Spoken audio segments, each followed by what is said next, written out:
നമസ്കാരം. പ്രധാന വാർത്തകൾ.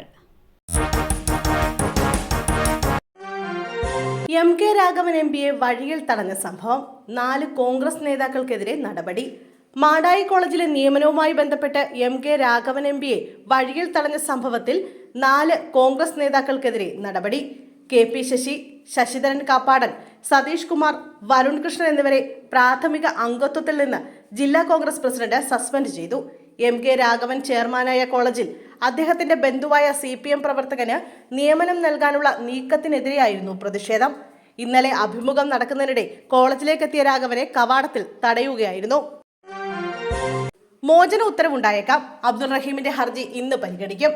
സൗദി ബാലൻ കൊല്ലപ്പെട്ട കേസിൽ സൗദി ജയിലിലുള്ള അബ്ദുൾ റഹീമിന്റെ മോചനവുമായി ബന്ധപ്പെട്ട ഹർജി റിയാദ് കോടതി ഇന്ന് പരിഗണിക്കും.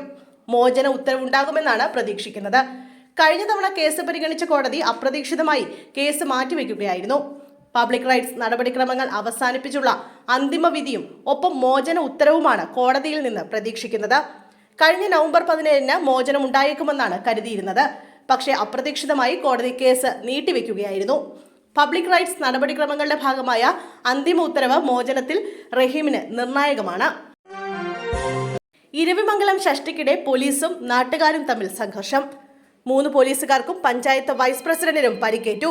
ഡിവൈഎഫ്ഐ പ്രാദേശിക നേതാവിനെ കസ്റ്റഡിയിലെടുത്തതാണ് തർക്കത്തിന് കാരണം. ഇന്ന് പുലർച്ചെ 2 മണിയോടെയാണ് അനിഷ്ട സംഭവങ്ങൾ ഉണ്ടായത്. തൃശൂർ ഇരവിമംഗലത്ത് ഷഷ്ടിക്കിടെ കാവടി കയറുന്നതുമായി ബന്ധപ്പെട്ട പോലീസാണ് നാട്ടുകാരെ നിയന്ത്രിക്കാൻ ശ്രമിച്ചത്. ഇതിനിടെ തർക്കമുണ്ടാവുകയും നാട്ടുകാരെ പോലീസ് മർദ്ദിക്കുകയുമായിരുന്നുവെന്ന് നാട്ടുകാർ ആരോപിച്ചു.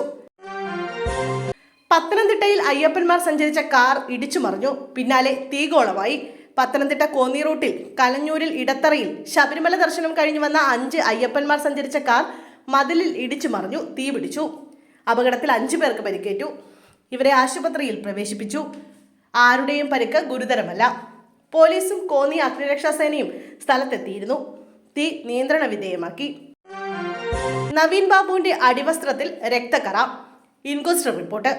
ADM നവീൻ ബാബുവിന്റെ അടിവസ്ത്രത്തിൽ രക്തക്കറ ഉണ്ടായിരുന്നതായി പോലീസിന്റെ ഇൻക്വസ്റ്റ് റിപ്പോർട്ട്. ജോക്കി എഴുത്തുള്ളതും ചാരനിറത്തുള്ളതുമായ അടിവസ്ത്രമാണ് മരിക്കുമ്പോൾ നവീൻ ബാബു ധരിച്ചിരുന്നത്.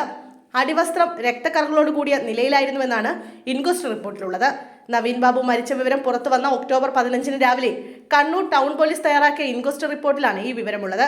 എന്നാൽ മൃതദേഹ പരിശോധനാ റിപ്പോർട്ടിൽ രക്തക്കറയുടെയോ പരിക്കിന്റെയോ പരാമർശങ്ങളില്ല. തുടകൾ, കണങ്കാലുകൾ, പാദങ്ങൾ എന്നിവ സാധാരണ നിലയിലായിരുന്നുവെന്നും റിപ്പോർട്ടിൽ പറയുന്നു. ഇൻക്വസ്റ്റ് നടത്താൻ രക്തബന്ധുക്കൾ ആരും സ്ഥലത്തില്ലാത്തതിനാൽ അവരുടെ മൊഴി രേഖപ്പെടുത്താൻ കഴിഞ്ഞിട്ടില്ലെന്നും ഇൻക്വസ്റ്റ് റിപ്പോർട്ടിലുണ്ട്. ഒക്ടോബർ 15-ന് രാവിലെ 10:15-ന് തുടങ്ങി 11:45-നാണ് ഇൻക്വസ്റ്റ് പൂർത്തിയാക്കിയത്.